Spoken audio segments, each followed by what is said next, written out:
जे तुहाडी भावना सही है, जे तुहाडे कर्म सही ने, फिर मैं रिपीट कर रहा, जे तुहाडी भावना सही है, जे तुहाडे कर्म सही ने, ते तुहानू कुछ भी साबित करन दी लोड़ नहीं कि मैं किहो जिहा वां।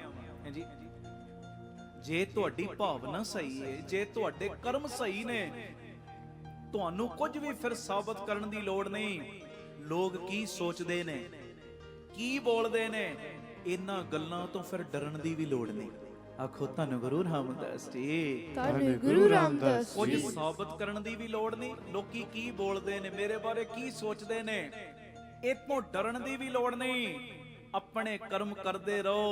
हैं जी, अपने कर्म चंगे करदे रहो। जेड़े तुहाडे बारे गलत सोचदे ने ना, वो अपने कर्म कर रहे ने, पर तुसी उन्हां दीयां गल्लां सुन के, उन्हां वल ध्यान करके अपने चंगे कर्म करने बंद नहीं करने।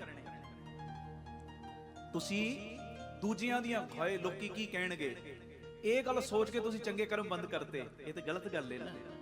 ਜਿਹੜਾ ਤੁਹਾਡੇ ਬਾਰੇ ਗਲਤ ਸੋਚ ਰਿਹਾ ਉਹ ਆਪਣੇ ਕਰਮ ਬੀਜ ਰਿਹਾ, ਤੂੰ ਉਹਦੇ ਕਰਕੇ ਆਪਣੇ ਕਰਮ ਖਰਾਬ ਨਾ ਕਰ।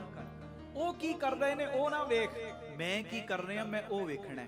ਆਖੋ ਧੰਨ ਗੁਰੂ ਰਾਮਦਾਸ ਜੀ, ਧੰਨ ਗੁਰੂ ਰਾਮਦਾਸ ਤੁਸੀਂ ਜੀ। ਸਿਆਣੇ ਹੋ, ਅਸੀਂ ਸਾਰੇ ਕਈ ਇਸ ਮਾਰਗ ਤੇ ਤੁਰਦੇ ਨੇ, ਅਧਿਆਤਮਿਕਤਾ ਦੇ ਮਾਰਗ ਦੇ ਉੱਤੇ, ਤੇ ਇੱਕ ਚੀਜ਼ ਕਹਿੰਦੇ ਜੀ ਮੈਂ ਰੱਬ ਨੂੰ ਮਿਲਣਾ। ਬੈਠਾ ਤੇ ਅੰਦਰ ਹੀ ਹੈ ਨਾ, ਬਾਹਰ ਲੱਭਣ ਦੀ ਤੇ ਲੋੜ ਹੈ ਹੀ ਕੋਈ ਨਹੀਂ।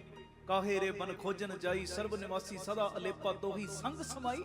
ਇਹ ਗੁਰੂ ਤੇਗ ਬਹਾਦਰ ਸਾਹਿਬ ਕਹਿ ਰਹੇ ਨਾ, ਜਿਨ੍ਹਾਂ ਦਾ 350 ਸਾਲਾ ਮਨਾਇਆ ਜਾ ਰਿਹਾ ਹੈ ਸ਼ਹੀਦੀ ਦਿਹਾੜਾ। ਕਹਿੰਦੇ ਤੇਰੇ ਅੰਦਰ ਹੀ ਬੈਠਾ ਹੈ, ਅੰਦਰ ਖੋਜ ਕਰ, ਅੰਦਰੋਂ ਲੱਭ। ਬੰਦੇ ਖੋਜ ਦਿਲ ਖਰ ਰੋਜ਼, ਨਾ ਫਿਰ ਪਰੇਸ਼ਾਨੀ ਮਾਹੇ। ਅੰਦਰੋਂ ਲੱਭ ਲੱਭ ਲੱਭ, ਖੋਜ ਕਰ। ਧੰਨ ਗੁਰੂ ਰਾਮਦਾਸ ਜੀ, ਧੰਨ ਗੁਰੂ ਰਾਮਦਾਸ ਜੀ, ਧੰਨ ਗੁਰੂ ਰਾਮਦਾਸ ਜੀ, ਧੰਨ ਗੁਰੂ ਰਾਮਦਾਸ ਜੀ। ਮੇਰੀ ਦੋਵੇਂ ਹੱਥ ਜੋੜ ਕੇ ਬੇਨਤੀ ਹੈ, ਚੰਗੇ ਬੰਦੇ ਬਣ ਜਾਓ। ਮੇਰੀ ਵੀ ਅਰਦਾਸ ਕਰੋ।